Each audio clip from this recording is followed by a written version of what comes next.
These motorcycles, nearly 4 dozen, are parked near the southbound frontage road of Highway 183 for a reason. An eye catcher to lure people into the State Surplus Sales Center in East Austin.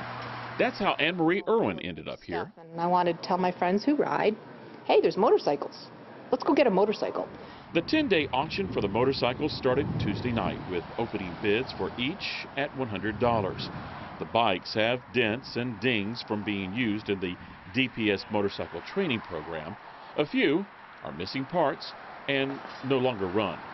There's a lot of diamonds in the rough, and there's some definite parts vehicles. Christy Fierro, who manages the surplus program, say those interested in making a bid can inspect the bikes on the 10th and the 11th. $450 was the highest price paid so far from an auction earlier this month. You have to just look at what you're bidding on. A lot of our buyers will buy two, and because they're inexpensive, and they'll put the two together, and sometimes they walk away and end up with two winners. Another shipment of more than 100 motorcycles will be auctioned off in March. The Surplus Center gets a small portion of every sale. The agencies get the bulk of the money, and what they don't use goes back to the general fund. So essentially, your tax dollars are getting recycled.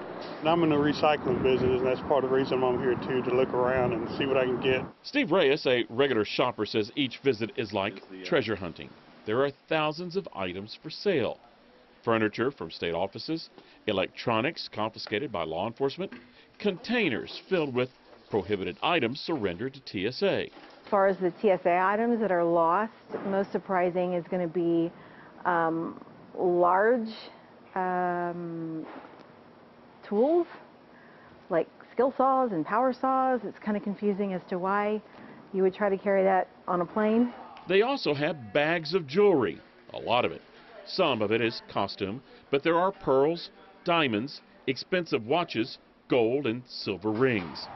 Some items are put up for bid, like the motorcycles. Others are sold on the spot.